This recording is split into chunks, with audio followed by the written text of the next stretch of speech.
Exercise 5.4ல் quadrilateral எப்படி geometry வரைகிறதுன்னு பார்ப்போம். அதில் ஃபஸ்ட்டு டைப் நான் உங்களுக்கு நடத்த போகிறேன். ஃபஸ்ட்டு டைப் என்னென்னா 4 சைடு கொடுத்துருப்பாங்க, ஒரு டயக்னல் கொடுத்துருப்பாங்க. புரியுதுங்களா? இப்போது கொஷின் பாருங்கள். First question, construct the following quadrilaterals with the given measurements and also find their area. இதில் ஃபஸ்ட்டு கொஷினில் ஏபிசிடி அப்படிங்கிற குவாடிலேட்ரல் வரையணும்.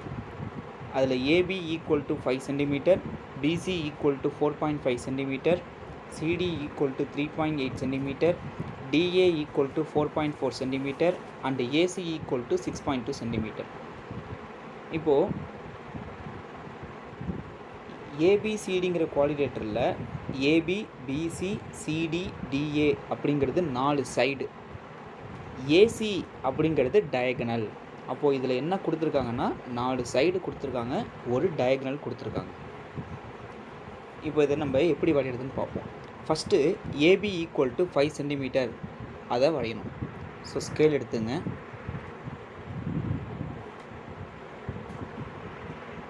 ஃபைவ் சென்டிமீட்டருக்கு ஒரு லைன் செக்மெண்ட்.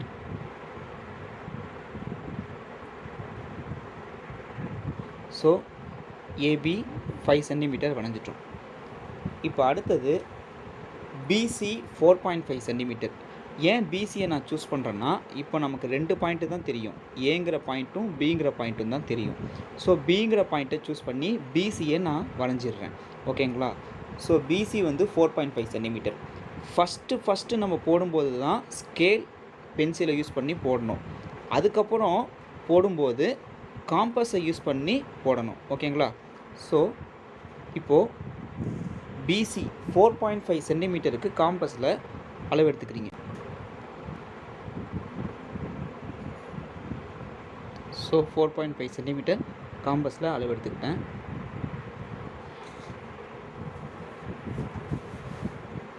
ஸோ பி இந்த இடத்துல பாயிண்ட் இருக்குது, இந்த இடத்துல பாயிண்ட் வச்சு சிங்கிற இடம் இந்த இடத்துல வரும். ஸோ இந்த இடத்துல ஒரு ஆர்க் அடிக்கணும்.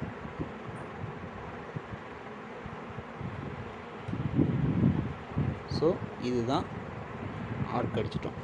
இப்போது ஒரு ஆர்க் தான் நம்ம அடிச்சிருக்கோம். உடனே இந்த இடத்துல சிங்கிற பாயிண்ட்டை நம்ம மென்ஷன் பண்ணக்கூடாது. ஏன் அப்படின்னா, இந்த ஆர்க்கை இன்னொரு ஆர்க் கட் பண்ணணும்.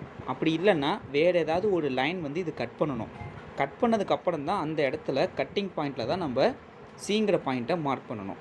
ஸோ அப்போது பிசி 4.5 சென்டிமீட்டர் வரைஞ்சாச்சு, ஆனால் சிங்கிற பாயிண்ட்டை இன்னும் நம்ம மார்க் பண்ணல. அப்போது சிங்கிற பாயிண்ட்டு வச்சு வேறு ஏதாவது ஒரு மெஷர்மெண்ட் இருக்கான்னு பாருங்கள். ஏசி ஈக்குவல் டு 6.2 இருக்குங்களா? ஏன் ஏசியை சூஸ் பண்ணுறேன்னா, இப்போதைக்கு நமக்கு பாயிண்ட்டு ஏவும் பியும் தான் இருக்குது. அதனால் ஏலேருந்து சிக்கு 6.2 சென்டிமீட்டர் ஆர்க் அடிக்க போகிறோம். ஸோ அதேமாரி 6.2 சென்டிமீட்டர்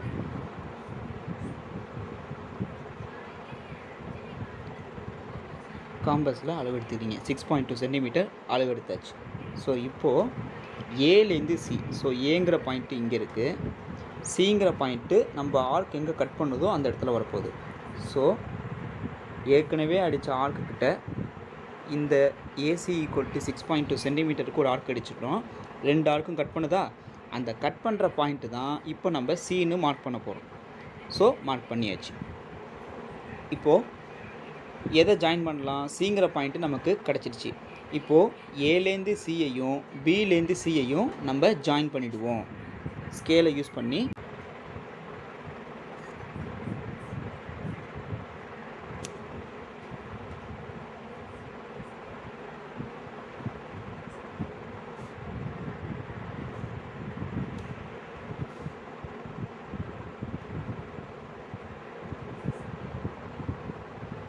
ஸோ இதை யூஸ் பண்ணி நம்ம ஏசியை ஜாயின் பண்ணிட்டோம். இப்போ அதே மாதிரி பிசியை ஜாயின் பண்ண போகிறோம்.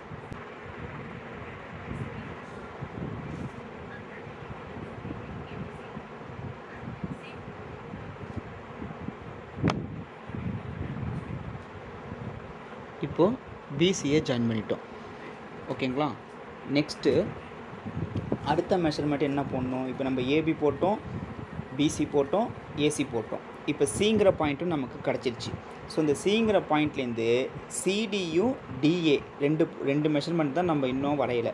ஸோ சிங்கிற பாயிண்ட் கிடச்சவாசி நம்ம சிடி ஈக்குவல் டு 3.8 சென்டிமீட்டரை நம்ம இப்போ வரைய போகிறோம். இப்போ 3.8 சென்டிமீட்டர் காம்பஸில் அளவு எடுத்துக்கணும். இது 3.5, 3.6, 3.7, 3.8 ஓகேங்களா. ஸோ காம்பஸில் 3.8 சென்டிமீட்டருக்கு அளவு எடுத்தாச்சு. இப்போது இதை சிங்கிற பாயிண்டில் வச்சு இந்த இடத்துல டி வரும். ஸோ இதுகிட்ட ஒரு ஆர்க்கு, இப்போ ஒரு ஆர்க்கு தான் அடிச்சிருக்கோம். அப்போ டிங்கிற பாயிண்ட்டு இப்போ நம்ம மென்ஷன் பண்ணக்கூடாது. இன்னொரு ஆர்க் அதை கட் பண்ணும்போது தான், இல்லை வேறு ஏதாவது ஒரு லைன் அதை கட் பண்ணும்போது தான் அதுக்கு நம்ம டிங்கிற பாயிண்ட்டை நம்ம குறிக்கணும். இப்போ last measurement DA equal to 4.4 இருக்குது. அது டிஏன்னு எடுத்துக்கலாம், இல்லை ஏடின்னு எடுத்துக்கலாம். ஏன்னா நமக்கு ஏங்கிற பாயிண்ட் தெரியுமா. ஸோ ஏலேருந்து டி 4.4 சென்டிமீட்டர் அளவு எடுக்கணும். காம்பஸில் 4.4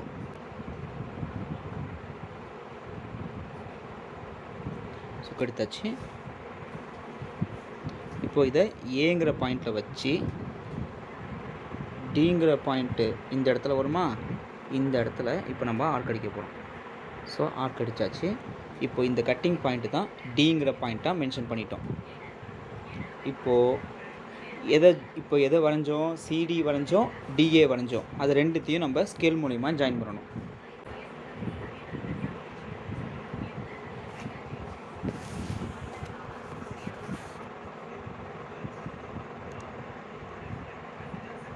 ஸோ சிடியை ஜாயின் பண்ணிட்டோம். இப்போ அதே மாதிரி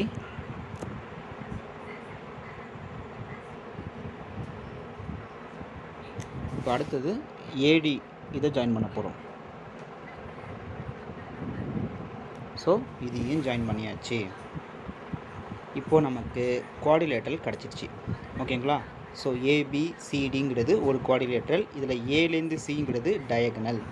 எல்லா மெஷர்மெண்ட்டையும் கையோடு குறிச்சிடுங்க. நான் எப்படி கையோட இதில் குறிச்சனோ அதே மாதிரி ஏபி, பிசி, ஏசி, சிடி, ஏடி எல்லாத்தையும் கரெக்டாக கையோட குறிச்சிடணும் பென்சிலில். இப்போ நெக்ஸ்ட்டு இதோட ஏரியாவை கண்டுபிடிக்கிறதுக்கு நமக்கு ஹைட் வேணும்.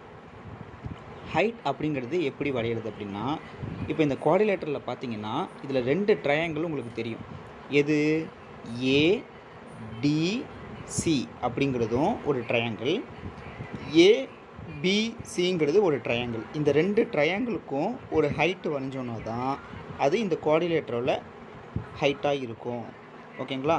ஸோ இப்போது ஹைட் எப்படி வரைகிறது அப்படின்னா, நான் உங்களுக்கு ப்ரொடக்டரையும் ஸ்கேலையும் யூஸ் பண்ணி வரைஞ்சி காமிக்கிறேன். நீங்கள் இதை செட் ஸ்கொயரை யூஸ் பண்ணியும் வரையலாம்.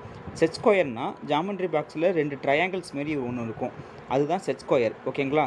அதை யூஸ் பண்ணியும் நீங்கள் வரையலாம். இப்போ நான் உங்களுக்கு ப்ரொடக்டரையும் ஸ்கேலையும் யூஸ் பண்ணி எப்படி வரைகிறதுன்னு பார்ப்போம். இது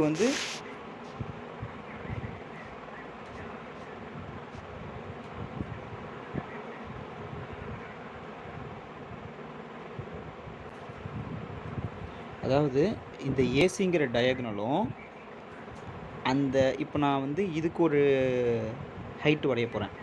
எதுக்கு, ஏசிடிங்கிற ட்ரையாங்கிளுக்கு.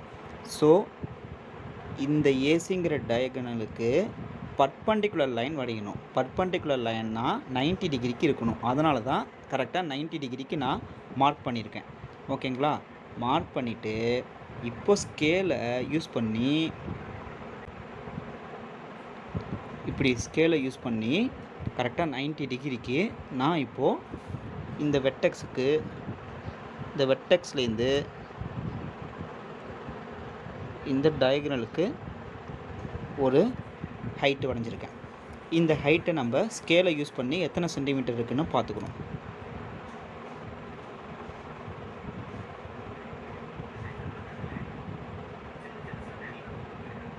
இதுதான் அந்த இந்த ஹைட்டு போட்டோம்.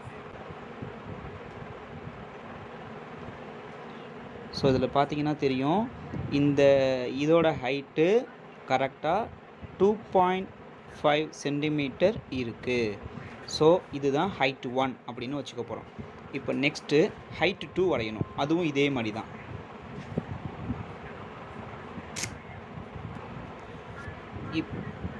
இப்படி ப்ரொடக்டர் வச்சுக்கோங்க. நான் எப்படி வச்சுருக்கேன்னு பாருங்கள். அந்த ஏசிங்கிற டயக்னலில் கரெக்டாக ப்ரொடக்டரோட அந்த கீழே உள்ள ஸ்ட்ரைட் லைன் கரெக்டாக படிஞ்சிருக்கு. அந்தமாரி வச்சுக்கிட்டேன் இந்த இடத்துல. புரியுதா? இப்போது கரெக்டாக 90 டிகிரிக்கு வருதா இந்த வெட்டெக்ஸில், இந்த பிங்கிற வெட்டெக்ஸில் பாருங்கள் 90 டிகிரி இருக்குங்களா? ஸோ இப்படி வச்சுக்கிட்டேன். இப்படி வச்சுக்கிட்டு ஸ்கேலை யூஸ் பண்ணி கரெக்டாக 90 டிகிரிக்குள்ள இருக்கா? ஸோ இப்போ நம்ம என்ன செய்ய போகிறோம், இப்படியே வச்சுக்கிட்டு ஒரு லைன் வரைய போகிறோம் இந்த வெட்டெக்ஸ்லேருந்து.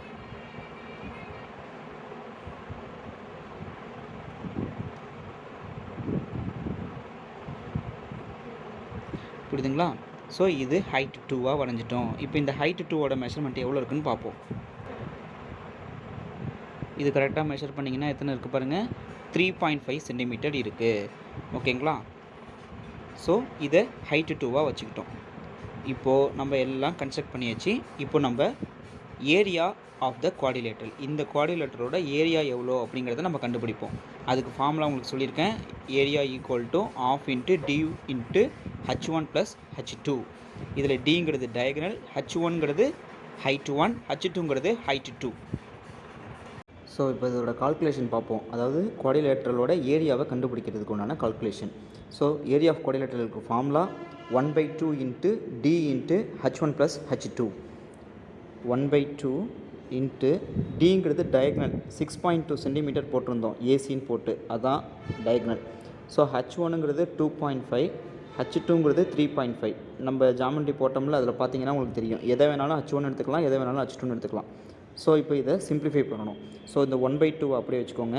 இன்ட்டு 6.2 இன்ட்டு இந்த 2.5ஐயும் 3.5ஐயும் ஆட் பண்ணணும். இதை ஈஸியாக ஆட் பண்ணலாம். 0.5யும் 0.5யும் ஆட் பண்ணால் 1 அப்படின்னு அர்த்தம். 2வையும் 3ஐயும் ஆட் பண்ணால் 5. ஸோ 5 + 1 6ன்னு வரப்போகுது. ஓகேங்களா? இப்போது இதெல்லாம் மல்டிப்ளிகேஷனில் இருக்குது. ஸோ மல்டிப்ளிகேஷனில் இருக்கிறப்ப இந்த 2 வந்து டினாமினேட்டரில் இருக்குது. ஸோ 2 வாட்டி டிவைட் பண்ணலாம். ஸோ 2 டேபிளில் 6ஐ கேன்சல் பண்ணால் 3 டைம்ஸ் வரும். ஸோ பாக்கி உள்ளது 1 × 6.2 × 3.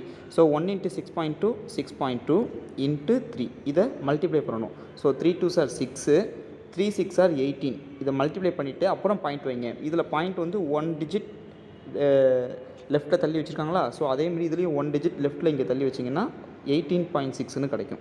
புரியுதுங்களா? ஸோ இதோட ஆன்சர் 18.6 சென்டிமீட்டர் ஸ்கொயர்னு போடணும்.